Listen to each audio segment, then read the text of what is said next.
Assalamualaikum warahmatullahi wabarakatuh. Alhamdulillahirrabbilalamin. Puji syukur kehadirat Allah Subhanahu wa Ta'ala yang telah melimpahkan rahmat, taufik serta hidayahnya kepada kita semuanya, sehingga di kali ini kita masih bertemu di pertemuan ke-11 dengan tema etos kerja. Tak lupa juga salawat serta salam kita curahkan kepada baginda kita Nabi besar Nabi Agung Muhammad SAW yang kita tunggu-tunggu syafaatnya di yaumul kiamah nanti. Nah, mahasiswaku semuanya, minggu kemarin kita sudah belajar tentang akhlak. Hari ini kita akan belajar tentang etos kerja. Nah, untuk etos kerja kali ini kita akan membahas tentang apa itu etos kerja, kemudian tujuannya apa. Jangan-jangan selama ini kita sering menyebutkan etos kerja, tapi belum tahu apa itu etos kerja. Dan nantinya kita akan tahu manfaat etos kerja. Dengan etos kerja tentunya kita akan semakin semangat dalam beribadah, semangat dalam bekerja, dan semangat untuk menggapai kesuksesan di kehidupan dunia maupun di akhirat. Nah, untuk itu kita akan bahas etos kerja sesuai dengan slide berikut ini. Nah, kita akan mulai dengan apa itu etos kerja. Anda semuanya sering menyebut yang namanya etos kerja, etos kerja, etos kerja. Setiap hari, setiap pagi, setiap siang selalu mendengarkan nama kata etos kerja, etos kerja, etos kerja. Sampai-sampai mungkin ada dari kalian yang belum tahu apa itu etos kerja. Nah, untuk lebih lanjutnya akan kita bahas tentang pengertian apa itu etos kerja. Nah, pengertian etos kerja itu adalah berasal dari dua kata. Pertama adalah etos, yang kedua adalah kerja. Etos bisa berarti sikap, bisa berarti kepribadian, dan juga bisa karakter, atau bisa juga watak terhadap keyakinan atas sesuatu. Itulah etos. Jadi etos tidak bisa datang begitu saja. Etos itu perlu yang namanya kebiasaan atau pembiasaan, dimulai hari demi hari, jam demi jam, menit demi menit, detik demi detik, etos harus kita biasakan. Karena etos tidak bisa datang begitu saja. Kemudian kerja. Kerja setiap orang setiap hari mengatakan kerja, kerja, kerja. Kerja, kerja, kerja. Terus seperti itu. Tapi selama ini yang kita pahami yang namanya kerja itu hanya melakukan sesuatu yang berorientasi pada sebuah materi. Padahal yang namanya kerja itu secara sederhananya adalah aktivitas atau usaha untuk mencapai maksud atau mewujudkan tujuan tertentu. Dan dengan bekerja inilah nantinya sesuatu itu akan kita dapatkan. Dan sesuatu itu banyak banget.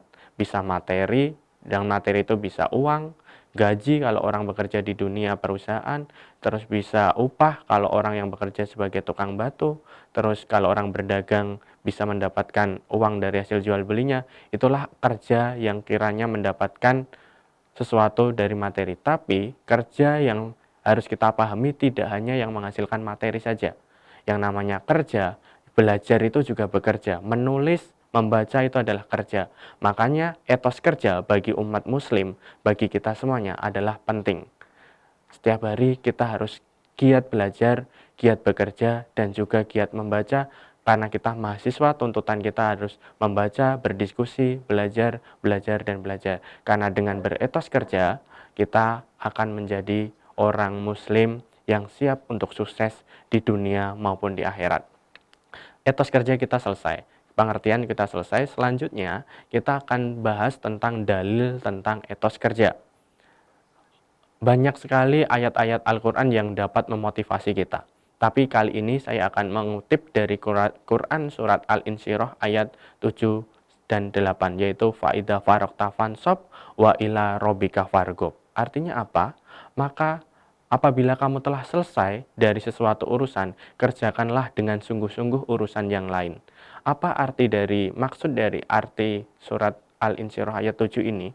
Bahwa yang namanya bekerja atau melakukan aktivitas, kalau sudah selesai silahkan lanjutkan dengan tugas yang lain, pekerjaan yang lain. Jangan sampai kita terlena dengan pekerjaan satu ini sampai lupa dengan pekerjaan selanjutnya. Begitu juga ketika mahasiswaku sudah selesai tugas mata kuliah satu, jangan sampai terlena dengan tugas itu. Masih banyak tugas-tugas yang selanjutnya. Allah tidak pernah membebani manusia, hambanya, di luar kemampuannya. Jadi silahkan bekerja, silahkan beraktivitas semaksimal mungkin. Semaksimal mungkin. Setiap hari harus lebih baik, lebih baik, lebih baik. Jangan sampai kita bermalas-malasan. Kemudian ayat ke-8 artinya adalah dan hanya kepada Tuhanmu lah hendaknya kamu berharap. Setelah kalian mengerjakan pekerjaan itu, jadilah orang yang tawakal, berharap hanya kepada Allah Subhanahu wa taala. Insya Allah dengan kita berharap kepada Allah, maka Allah akan dekat dengan kita, Allah akan sayang kepada kita untuk mewujudkan apa yang kita inginkan. Nah, untuk itu ayat Al-Insyirah ayat 7 dan 8 ini kiranya bisa memotivasi kita agar kita tidak bermalas-malasan. Bahkan Nabi Muhammad juga salah satu doanya adalah agar terhindar dari yang namanya bermalas-malasan. Maka dari itu marilah kita mengamalkan Quran surat Al-Insyirah ayat 7 dan 8 ini agar terhindar dari yang yaitu sifat malas. Yaitu malas adalah sifat yang tidak disukai oleh Allah Subhanahu wa taala. Kemudian dalil selanjutnya adalah dari Al-Qasas ayat 77. Di sini artinya adalah dan carilah pada apa yang telah dianugerahkan Allah kepadamu, yaitu kebahagiaan negeri akhirat, dan janganlah kamu melupakan bahagiaanmu dari kenikmatan duniawi, dan berbuat baiklah kepada orang lain, sebagaimana Allah telah berbuat baik kepadamu. Dan janganlah kamu berbuat kerusakan di muka bumi ini, sesungguhnya Allah tidak menyukai orang-orang yang berbuat kerusakan. Nah, dari Al-Qasas ayat 77 ini bisa kita ambil kesimpulan bahwa dalam bekerja kita tetap harus berorientasi kepada akhirat. Dunia hanyalah sementara. Dunia ini hanyalah fana, tipu daya. Jangan sampai karena lingkungan kita yang banyak sekali berkeinginan mendapatkan hal-hal duniawi, kita lupa dengan negeri akhirat. Tapi jangan lupa, saking banyak di dunia Islam, orang-orang yang terlalu terlena atau takut dengan akhirat sehingga kehidupan di dunianya mereka lupa. Maka dari itu, dunia dan akhirat harus berimbang. Akhirat harus kita capai sebagai tujuan dan dunia sebagai wasilah atau jalannya. Untuk itu, marilah dunia ini kita sukseskan di dunia agar kita bisa sukses akhirat. Karena dengan banyak yang kita dapatkan di dunia ini, maka akan banyak juga yang akan kita dapatkan untuk akhirat. Karena dunia hanyalah tangga untuk menuju akhirat. Kalau di dunia saja nanti tidak bisa kita dapatkan, kita banyak mengeluh, banyak tidak bisa bersedekah, akhirnya akhirat juga akan tidak kita dapatkan. Untuk itu, dunia dan akhirat harus berimbang. Untuk selanjutnya kita akan bahas setelah dalil adalah di sini juga masih ada dalil berdasarkan hadis. Berdasarkan Ibnu Katsir dijelaskan bahwa berusahalah untuk urusan duniamu seolah-olah engkau akan hidup selamanya, dan berusahalah untuk urusan akhiratmu seolah-olah engkau akan mati esok pagi. Nah, dari hadis ini kita bisa mengambil kesimpulan bahwa dunia dan akhirat lagi-lagi harus diimbangkan. Di dalam beribadahlah seolah-olah engkau akan mati, engkau akan hidup di duniamu seolah-olah engkau akan hidup selamanya. Tapi berusahalah untuk akhiratmu seolah-olah engkau akan mati besok pagi. Jangan sampai hanya karena dunia engkau lupa akhirat, jangan sampai karena akhirat engkau lupa duniamu. Maka dari itu dunia dan akhirat harus imbang, harus kita usahakan bersama. Dan disinilah etos kerja itu penting. Untuk selanjutnya adalah membahas tentang etos kerja dalam Islam. Dalam Islam kita akan mulai dengan pertama adalah bekerja keras. Sebagai umat muslim kita harus bekerja keras. Setelah bekerja keras kita harus berzikir. Setelah berzikir kita harus berdoa, dan yang selanjutnya setelah kita berzikir, berdoa, kita harus pasrah, bertawakal kepada Allah Subhanahu wa taala. Inilah etos kerja dalam Islam, di mana Nabi Muhammad telah mencontohkan kepada kita semuanya. Beliau dengan kekurangannya, dengan segala keterbatasannya, tapi tetap mau berdakwah, mau berdagang, sampai seorang janda kaya raya dengan etos kerjanya Nabi Muhammad bisa menjadi sayang, menjadi cinta kepada Nabi Muhammad. Kenapa? Karena salah satunya adalah Nabi Muhammad ketika berdagang itu bisa menghasilkan beberapa kali lipat dibandingkan dengan sahabat yang lainnya. Untuk itu, jadilah orang yang punya etos kerja agar kita mendapat pandangan lebih dari orang lain. Kita bisa dipandang super, dipandang lebih terhadap orang lain. Untuk itu, jadilah yang punya etos kerja. Kemudian jangan lupa setelah kita bekerja keras, kita sudah berusaha, kita berzikir. kita berdoa kepada Allah Subhanahu wa taala karena Dialah yang sang penentu apa yang sudah kita usahakan. Dan selanjutnya kita akan bertawakal, pasrah kepada Allah Subhanahu wa taala. Kita sudah berusaha, kita sudah berzikir, kita berdoa, yang selanjutnya adalah bertawakal. Itulah etos kerja dalam Islam. Jangan sampai kita belum berusaha terus tiba-tiba kita pasrah bertawakal. Itu sama saja kita perang, menyerah sebelum kita berperang.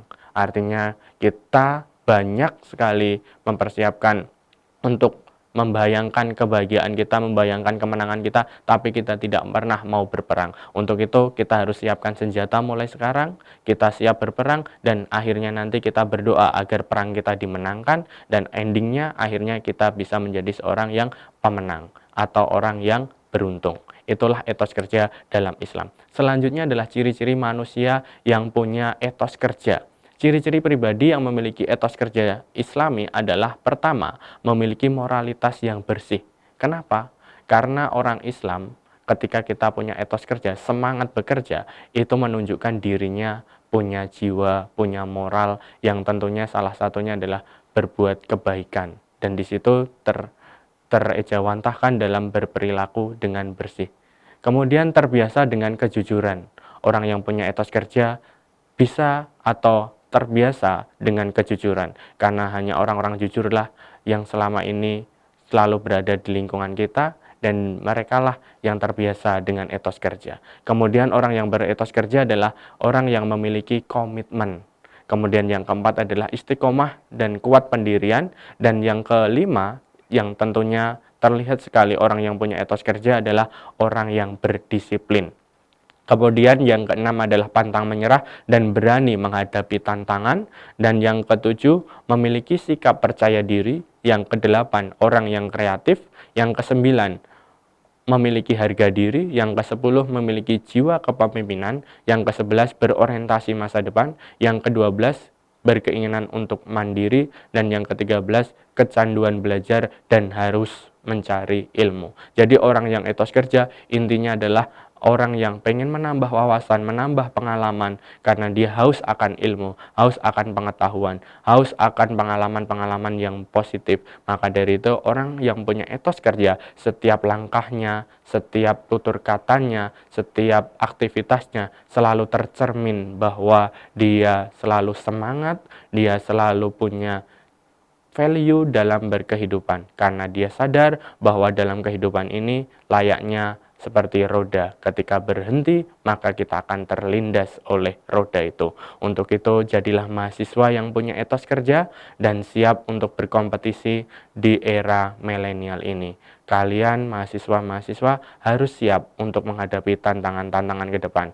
Andaikan kalian terbiasa dengan etos kerja ini, maka tantangan-tantangan itu sangatlah gampang untuk ditaklukkan. Karena hari ini orang yang punya etos kerja hanya sepersekian dari ratusan orang. Maka dari itu, mahasiswa-mahasiswa harus punya etos kerja mulai hari ini. Terima kasih untuk materi kali ini tentang etos kerja.